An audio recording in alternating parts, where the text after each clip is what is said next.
Hello नमस्कार माझ्या सर्व लाडक्या ताई आणि दादांना श्री स्वामी समर्थ। तुम्हा सर्वांना आजचा दिवस खूप छान जाओ ही स्वामींच्या चरणी प्रार्थना। तर हा व्हिडिओ आहे श्रीकृष्ण जन्माष्टमीचा, म्हणजेच कालच्या व्हिडिओमध्ये मी तुमच्यासोबत शेअर केलं की मी पूजेची तयारी कशा प्रकारे केली किंवा मी नैवेद्य कोणता तयार केला होता। आणि आजच्या व्हिडिओमध्ये मी तुमच्यासोबत शेअर करणार आहे की आपण पूजा कशा प्रकारे केली पाहिजे किंवा मी पूजा कशा प्रकारे केली। सर्वात पहिल्यांदा तुम्हा सर्वांना श्रीकृष्ण जन्माष्टमीच्या खूप खूप शुभेच्छा। तर या दिवशी आपण श्री बालकृष्णांची सेवा करत असतो, म्हणजेच आपल्या हातून त्यांची जेवढी सेवा होईल तर तेवढी आपण करण्याचा प्रयत्न करत असतो। तर माझ्याकडे श्रीकृष्ण यांचा म्हणजे छोटा फोटो आहे। मागच्या व्हिडिओमध्ये मी तुमच्यासोबत शेअर केलं की जे देवांचे फोटो आहेत तर तेच मी त्यांचीच पूजा करतो, कारण मी जॉबसोबतच ह्या काही ज्या सेवा आहेत तर त्या करण्याचा प्रयत्न करत असतो आणि मला जशी जमेल तर तशी मी सेवा करत असतो। त्यामुळे जो बालकृष्णांचा माझ्याकडे फोटो होता तर त्याचीच मी आजच्या पूजेमध्ये सेवा करणार होतो। तर सर्वात पहिल्यांदा मी दिवा प्रज्वलित करून घेतला, कारण आपण जेव्हा कोणतीही सेवा करतो तर दिव्याच्या साक्षीने करून घेतो। तर उजव्या साईडला मी दिवा पहिल्यांदा प्रज्वलित करून घेतला, कारण तुम्ही बघत असाल तर जे डेकोरेशन मी केलं होतं तर त्याच्यामध्ये जे प्लास्टिकचे फुलं असतात तर त्याचा मी यूज केला होता। त्यामुळे जो दिवा होता तर तो मी डाव्या साईडलाच लावला, म्हणजे उजव्या साईडला लावला नव्हता।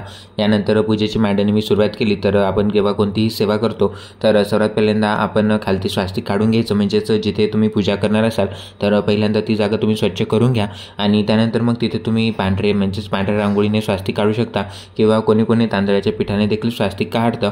तर मी तरी रांगोळीनेच जे स्वास्तिक आहे तर ते काढत असतो। त्यावरती जो माझ्याकडे छोटा चौरंग होता तर तो मी ठेवून घेतला आणि त्यावरती मी लाल कलरचे वस्त्र ठेवून घेतले।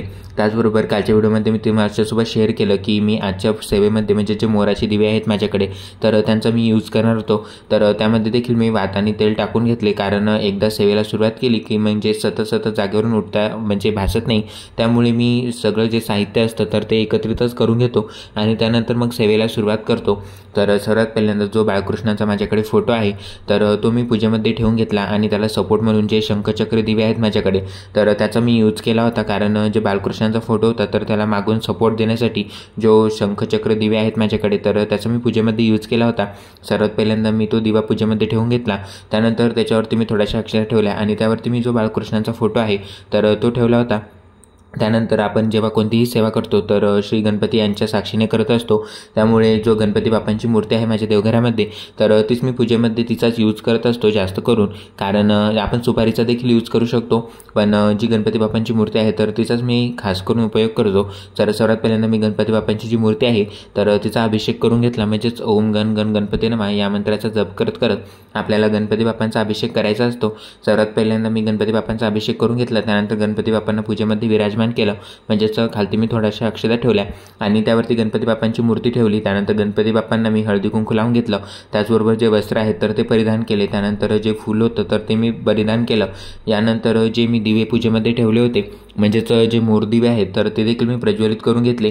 त्यानंतर बाळकृष्णांना नैवेद्य म्हणून जसं की तुम्हाला कालच्या व्हिडिओमध्ये मी सांगितलं की जे केळीचं पान होतं माझ्याकडे, म्हणजे मी हे देखील केळीचं पान नैवेद्य दाखवण्यासाठीच बनवलं होतं, कारण हे दिसायला देखील खूप छान दिसतं आणि आपण जेव्हा कोणताही नैवेद्य देवांना अर्पण करतो तर केळीच्या पानामध्येच आपण तो अर्पण करायचा असतो, पण आपल्याला सहसा म्हणजेच केळीचे पानं कुठेही अवेलेबल होत नाहीत। त्यामुळे अशा प्रकारचे जे ताट आपल्याला मार्केटमध्ये मिळून जातं तर त्याचाच मी यूज करत असतो पूजेमध्ये। तर हे देखील म्हणजेच पूजेसाठीच मी घेतलं होतं, म्हणजेच पूजेमध्ये नैवेद्य दाखवण्यासाठीच मी या ताटाचा यूज करत असतो। तर यामध्ये ज्या वाट्या मी ठेवल्या होत्या तर जेव्हा माझे महाराजांचे जेव्हा 11 गुरुवार चालू होते तर तेव्हाच मी नैवेद्य दाखवण्यासाठी मी वाट्या बनवल्या होत्या। त्याचबरोबर जो अष्टगणपतीचा तांब्या होता तर तो देखील मी या वाट्यांसोबतच बनवला होता। आणि ह्या ज्या वाट्या आहेत तर ह्या खूप युजफुल ठरतात, कारण मला म्हणजेच वेगवेगळे आपल्याला नैवेद्य दाखवायचे असतात तर त्यामध्ये वेगवेगळे आपण ठेवू शकतो। तर मी ड्रायफ्रूट्स जे होते तर ते देखील पूजेमध्ये ठेवले होते, त्याचबरोबर जी म्हणजे सोनपापडी होती, म्हणजेच बाळकृष्णांना मी दाखवण्यासाठी सोनपापडी देखील नैवेद्यामध्ये आणली होती तर ती देखील मी पूजेमध्ये ठेवून घेतली। म्हणजेच जे काही मला 5 प्रकारचे जे नैवेद्य होते तर ते दाखवायचे होते तर ते मी त्या वाट्यांमध्ये ठेवून घेतले, तर तुम्ही बघू शकता। आणि जेव्हाही आपण म्हणजेच बाळकृष्णांना नैवेद्य अर्पण करतो तर तेव्हा आपल्याला त्याच्यावरती जे तुळशीचे पान असतं तर ते ठेवायचं असतं। त्याचबरोबर जी निवेद्यामध्ये मला म्हणजेच बाळकृष्णांना दाखवायचं होतं तर ते देखील मी अशा प्रकारे ताट काढून घेतलं या दिवशी आपल्याला उपवास देखील धरायचा असतो, पण मी म्हणजेच जॉब देखील करतो, त्यामुळे मी काही उपवास धरला नव्हता आणि जो नैवेद्य होता तर तो मी संध्याकाळी दाखवला. नैवेद्यामध्ये देखील मी तुमच्यासोबत कालच्या व्हिडिओमध्ये शेअर केलं की मी नैवेद्य कशाप्रकारे तयार केला. जर तो तुम्ही व्हिडिओ बघितला नसेल तर नक्की बघा. तर हा दुसऱ्या दिवशीचा व्हिडिओ आहे, म्हणजेच दुसऱ्या दिवशी सकाळी देखील आपल्याला ही पूजा करावी लागते आणि आमच्या घरी तरी दुसऱ्या दिवशी ही पूजा ठेवतात, म्हणजेच संध्याकाळून उचलतात. म्हणजेच आपण बालकृष्णांची सेवा ही संध्याकाळी करायची असते आणि दुसऱ्या दिवशीच म्हणजे आपण दिवसभर आपण पूजा ठेवू शकतो आणि त्यानंतर दुसऱ्या दिवशी संध्याकाळी आपल्याला ही पूजा उचलायची असते. तर मी देखील म्हणजे तसंच केलं. जी पूजा मी मांड्यांनी केली होती तर ती मी म्हणजे दुसऱ्या दिवशी उचलली, त्यामुळे आज मी पूजेला म्हणजे धक्का नाही लावला आणि जी काही मला देवपूजा करायची होती तर तीच फक्त मी करून घेतली. आणि जॉबसोबतच मी ह्या सेवा सर्व करत असतो, तर मला या सेवा करायला देखील खूप आवडतं. आणि जी आपलं म्हणजे कृष्ण जन्माष्टमी होती तर ही शनिवारी होती, म्हणजेच शुक्रवारी होती आणि शनिवारी आपल्याला ही पूजा तशीच ठेवायची होती. तर जे रविवार होता तर तेव्हा मी पूजा उचलली, तर तो देखील व्हिडिओ तुम्हाला उद्या पाहायला मिळेल. त्याचबरोबर म्हणजेच मी गावाकडे देखील आता मंदामध्ये गणपती बसल्यानंतर गेलो होतो, तर तेव्हाचे देखील व्हिडिओज तुमच्यासोबत शेअर करायचे आहेत. जर तुम्ही अजून आपल्या चॅनलला सबस्क्राईब केलं नसेल तर नक्की करा. तर अशी माझी म्हणजेच आजची स्वामी सेवा जी होती तर ती कंटिन्यू चालूच होती. त्याचबरोबर श्रीकृष्णांची देखील सेवा करायची होती. तर जे नित्यसेवेचं पुस्तक होतं तर त्यामध्ये जी काही बालकृष्णांची सेवा होती तर तीच मी कंटिन्यू केली. त्याचबरोबर म्हणजेच जी नित्यसेवा करायची होती तर ती देखील माझी चालू होती, म्हणजेच जे 3 अध्याय मला वाचायचे होते तर ते देखील मी वाचून घेतले आणि जी महाराजांची 1 माळ जप करायची होती तर ती देखील मी करून घेतली. त्याचबरोबर जे म्हणजे शिळे फुलं होते तर ते देखील मी उचलून घेतले आणि जे ताती फुलं मी आणले होते तर ते देखील मी वाहून घेतले.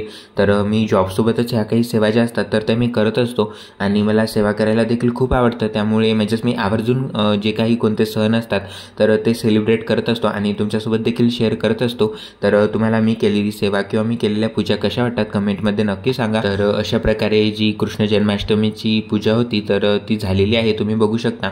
यानंतर दुसऱ्या दिवशी देखील आपल्याला गोडाचा नैवेद्य दाखवायचा असतो. तर मी तरी म्हणजे शिराचा नैवेद्य दाखवला होता, कारण काल संध्याकाळीच जो काही नैवेद्य होता तर तो मी संपूर्ण दाखवला होता. दुसऱ्या दिवशी नैवेद्यामध्ये दाखवण्यासाठी मी फक्त म्हणजे शिरा केला होता. तर शिऱ्याचाच नैवेद्य आपण दाखवू शकतो किंवा काही म्हणजे दूध किंवा साखर याचा देखील आपण नैवेद्य दाखवू शकतो. तर हे जे नित्यसेवेचं पुस्तक आहे तर यामधूनच ज्या काही मला सेवा करायच्या होत्या तर सर्व सेवा मी या पुस्तकामधूनच केल्या होत्या. तर जो गीतेचा 15वा अध्याय होता संस्कृतमध्ये तर तो देखील आपण वाचू शकतो. त्याचबरोबर गीतेची 18 नावे तर हे देखील संपूर्ण माहिती या पुस्तकामध्ये दिलेली आहे.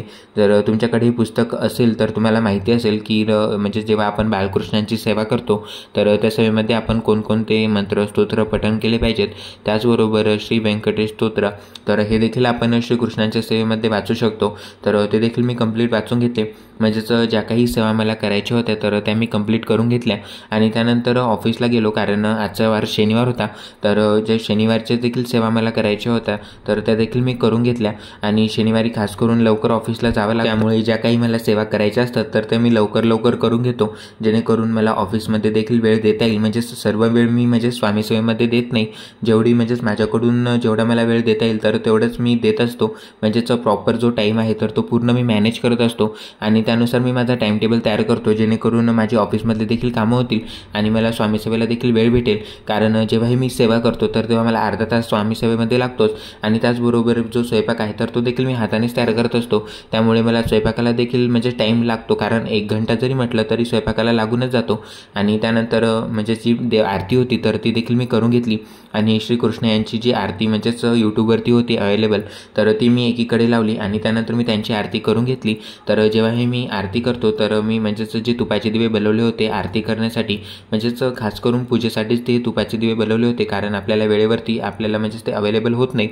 त्यामुळे मी अगोदरच सर्व जे तुपाचे दिवे होते तर ते मी बनवले होते, कारण मी कोणतीही सेवा करतो तर त्यामध्ये मी तुपाचा दिवाचा यूज करत असतो. यानंतर जी बालकृष्णांची आरती होती तर ती देखील मी यूट्यूबवरती लावून घेतली, कारण श्रीकृष्ण यांची जी आरती होती तर ती खूप मोठी आहे आणि ती म्हणजे मला पाठ नव्हती, त्यामुळे आपल्याला यूट्यूबवरती सहज ती अवेलेबल होऊन जाते. त्यामुळे जी काही बालकृष्णांची मला आरती करायची होती तर ती देखील मी यूट्यूबवरती करून घेतली आणि तुम्ही बघू शकता अशा प्रकारे जो लुक आहे मंदिराचा तर तो आता येत आहे.